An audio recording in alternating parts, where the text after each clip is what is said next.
adik-adik. Shalom. Hari ini kita akan memulai ibadah sekolah minggu kita. Adik-adik duduk yang rapi, jangan ngobrol kiri kanan. Kita mau fokus ketemu Tuhan Yesus. Adik-adik kita lipat tangan, kita berdoa ya. Tuhan Yesus, Engkau baik, sungguh baik dan teramat baik. Tidak ada Allah yang seperti Engkau. Tuhan Yesus, jikalau sebentar kami mau menyembah-Mu, kami mau memuji-Mu, kiranya Engkau yang urapi setiap kami ya Bapa. Juga berikan kami hati yang mau ya Bapa sungguh-sungguh bertemu dengan Engkau ya Bapa. Kami siap memuji menyembah-Mu ya Bapa, di dalam nama Tuhan Yesus. Haleluya. Amin. Adik-adik kita angkat pujian Bapa Engkau baik. Adik-adik sungguh-sungguh lipat tangannya, tutup matanya. Kita nyanyi sama-sama ya. Bapa Engkau baik. Bapa Engkau baik. Kau selalu baik kepadaku. Bapa ku cinta Kau. Katakan Bapa Engkau baik. Bapa Engkau baik. Bapa Engkau baik. Kau selalu baik kepadaku. Bapa ku cinta Kau. Adik-adik kita angkat tangan kita, katakan. Aku memuji-Mu. Aku menyembah-Mu. Ku nyanyi haleluya.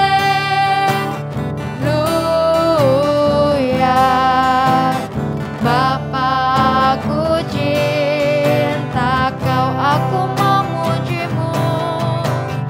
Aku memuji-Mu.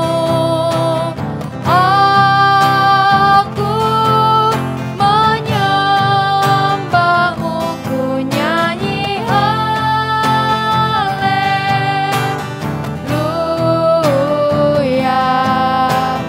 Bapa ku cinta Kau, Bapa ku cinta Kau.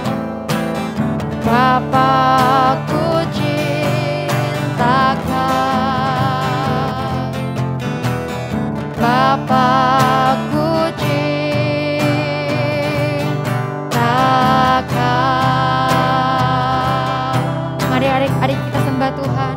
Haleluya. Haleluya. Haleluya. Katakan Yesus Engkau baik. Yesus Engkau baik.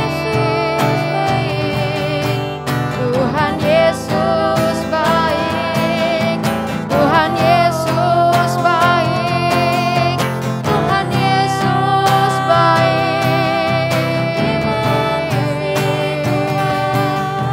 Terima kasih Yesus Kristus. Terima kasih Roh Kudus. Terima kasih Bapa. Haleluya.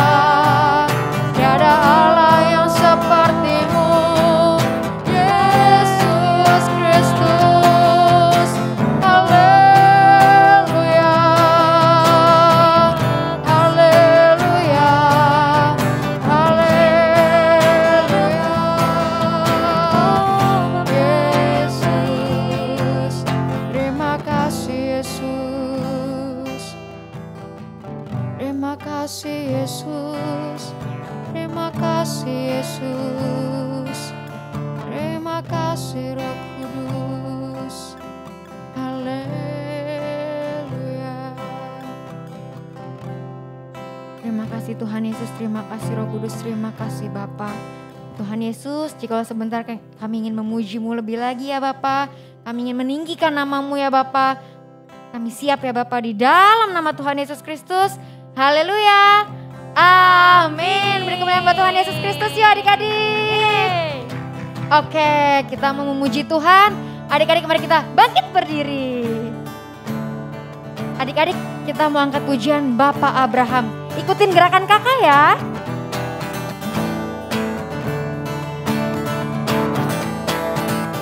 Bapak Abraham mempunyai banyak sekali anak-anak. Aku anaknya dan kau juga. Mari puji Tuhan tangan kanan. Bapak Abraham mempunyai banyak sekali anak-anak. Aku anaknya dan kau juga. Mari puji Tuhan tangan kanan, tangan kiri. Bapak Abraham mempunyai banyak sekali anak-anak. Aku anaknya dan kau juga. Mari puji Tuhan tangan kanan, tangan kiri, kaki kanan. Bapak Abraham mempunyai banyak sekali anak-anak. Aku anaknya dan kau juga. Mari puji Tuhan tangan kanan, tangan kiri, kaki kanan, kaki kiri. Putar-putar lalu duduk. Yeay. Oke adik-adik. Adik-adik udah duduk ya, udah tenang. Kita sama-sama mau membacakan arti dari Pentakosta ketiga. Pentakosta ketiga. Apa yang dimaksud dengan Pentakosta ketiga? 1. Pentakosta ketiga adalah pencurahan Roh Kudus yang dahsyat di zaman ini melebihi yang terjadi di Azusa Street. 2. Pentakosta ketiga akan mengakibatkan penuaian jiwa yang terbesar dan yang terakhir sebelum Tuhan Yesus datang kembali. 3.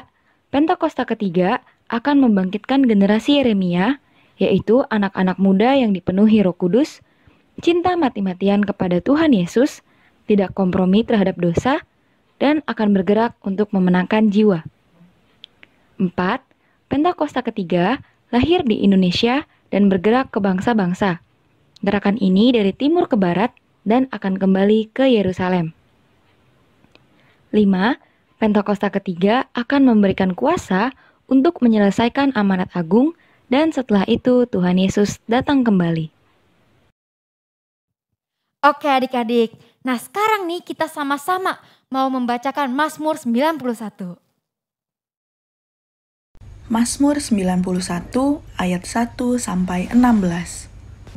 Dalam lindungan Allah, orang yang duduk dalam lindungan yang maha tinggi dan bermalam dalam naungan yang maha kuasa akan berkata kepada Tuhan, tempat perlindunganku dan kubu pertahananku, Allahku yang kupercayai. Sungguh, dialah yang akan melepaskan engkau dari jerat penangkap burung, dari penyakit sampar yang busuk. Dengan kepaknya ia akan menudungi engkau, di bawah sayapnya engkau akan berlindung, kesetiaannya ialah perisai dan pagar tembok. Engkau tak usah takut terhadap kedahsyatan malam, terhadap panah yang terbang di waktu siang, terhadap penyakit sampar yang berjalan di dalam gelap, terhadap penyakit menular yang mengamuk di waktu petang. Walau 1.000 orang rebah di sisimu dan 10.000 di sebelah kananmu, tetapi itu tidak akan menimpamu. Engkau hanya menontonnya dengan matamu sendiri dan melihat pembalasan terhadap orang-orang fasik. Sebab Tuhan ialah tempat perlindunganmu, yang maha tinggi telah kau buat tempat perteduhanmu. Malapetaka tidak akan menimpa kamu, dan tulah tidak akan mendekat kepada kemahmu. Sebab malaikat-malaikatnya akan diperintahkannya kepadamu untuk menjaga engkau di segala jalanmu. Mereka akan menatang engkau di atas tangannya, supaya kakimu jangan terantuk kepada batu. Singa dan ular tedung akan kau langkahi, engkau akan menginjak anak singa dan ular naga. Sungguh hatinya melekat kepadaku, maka aku akan meluputkannya. Aku akan membentenginya sebab ia mengenal namaku. Bila ia berseru kepadaku, aku akan menjawab. Aku akan menyertai dia dalam kesesakan, aku akan meluputkannya dan memuliakannya. Dengan panjang umur akan kukenyangkan dia, dan akan kuperlihatkan kepadanya keselamatan daripadaku. Oke, terima kasih adik-adik yang sudah sama-sama membaca nih kita. Sekarang kita mau siapkan hati kita buat firman Tuhan. Adik-adik lipat tangan, adik-adik tutup mata. Ikutin kakak berdoa ya. Tuhan Yesus, terima kasih untuk segala berkat yang kau berikan bagi kami. Tuhan Yesus, jikalau sebentar kami mau mendengarkan firman-Mu, Engkau urapi kakak sekolah minggu yang akan menyampaikan kebenaran firman-Mu. Engkau urapi kami juga agar kami mengerti isi firman-Mu. Terima kasih Tuhan Yesus. Dalam nama Tuhan Yesus. Haleluya. Haleluya. Amin. Shalom adik-adik. Apa kabarnya nih hari ini? Baik dong pasti. Sebelum kita memulai firman kita hari ini, duduk dulu yuk yang rapi, cari posisi terenak kalian, kita bakal dengerin firman Tuhan. Tema firman Tuhan hari ini yang mau nyatet ditulis ya. Firman Tuhan hari ini tuh tentang pemenang memiliki kerendahan hati. Siapa di sini yang pengen selalu menang? Semua orang pasti pengen selalu menang, bener nggak? Tapi yang selalu jadi pemenang itu belum tentu selalu menang adik-adik. Salah satu sifat pemenang itu kita udah belajar dari kemarin-kemarin. Dari Sadrak Mesak Abednego, dari Musa, dari banyak adik-adik. Nah, dan sekarang kita mau belajar nih adik-adik dari seorang raja bernama Daud adik-adik. Kisah ini diambil dari 2 Samuel 16 ayatnya yang ke-5 sampai yang ke-14 adik-adik. Siapa yang udah gak sabar nih buat dengerin cerita tentang Raja Daud? Semua adik-adik pasti tahu kan tentang Raja Daud. Siapa sih gak kenal Raja Daud? Dia itu orang yang pernah ngelawan Goliat adik-adik. Walaupun tubuhnya kecil tapi dia bisa kalahin Goliat. Raja Daud apa lagi? Raja Daud dia itu dulunya seorang apa? Penggembala domba. Tapi walaupun dia seorang penggembala domba, dia sering adik-adik buat ngelindungin domba-dombanya, buat ngelindungin kambing-kambingnya adik-adik. Dia rela ngelawan siapa? Ngelawan singa adik-adik, ngelawan beruang supaya ternaknya tetap hidup. Inilah seorang pemenang yang sejati adik-adik. Nah, jadi kalau kita tahu ceritanya, Raja Daud ini akhirnya dia ini menjadi raja kan? Karena diurapi sama Samuel. Karena pada waktu itu kata Tuhan, Saul ini udah gak berkenan lagi buat Tuhan. Akhirnya disuruh cari satu raja untuk memimpin bangsa Israel. Dan terpilihlah Daud, seorang anak dari Isai adik-adik. Nah, kita akan mulai ceritanya. Jadi pada waktu itu Raja Daud adik-adik, dia ini lagi pengen digulingin kekuasaannya adik-adik. Digulingin tuh kayak apa sih kak? Kayak pengen direbut tahta rajanya adik-adik. Siapa nih yang pengen ngerebut tahtanya adik-adik? Nah, yang pengen ngerebut tahta Raja Daud ini adik-adik adalah anaknya sendiri. Namanya siapa?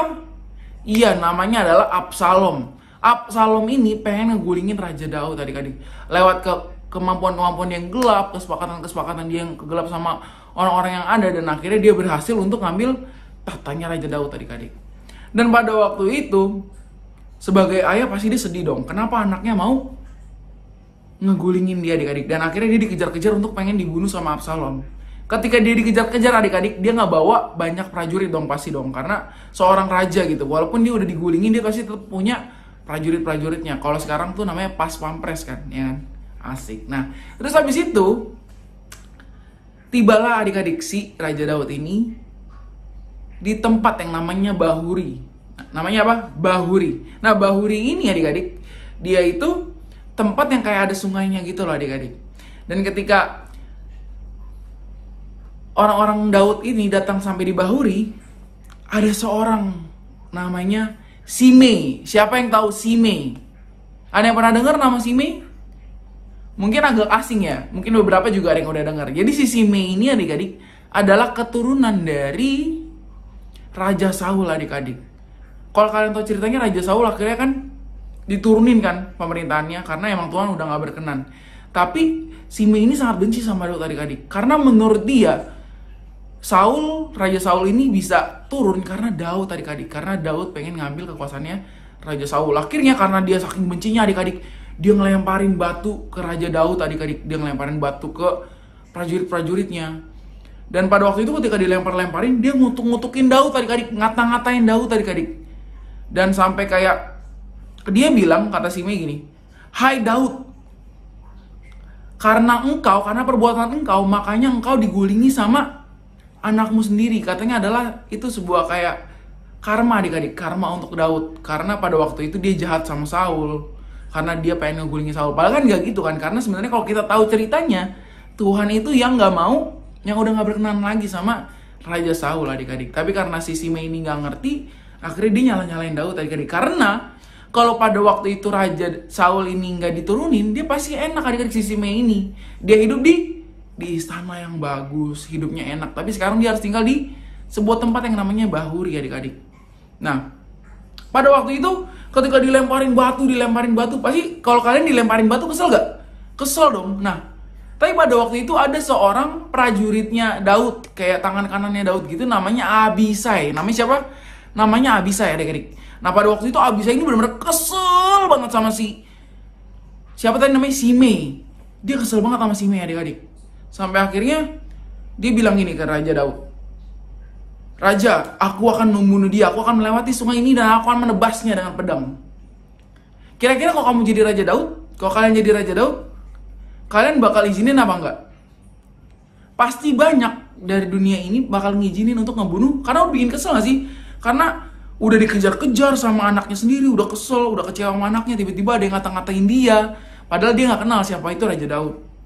Dilemparin batu, tapi akhirnya karena Raja Daud memiliki kerendahan hati adik-adik, Raja Daud bilang gini, "Janganlah engkau membunuh dia." Akhirnya Raja Daud melarang adik-adik Abisai untuk membunuh Simei. Walaupun Simei sebenarnya jahat gak sih dia ngelemparin batu?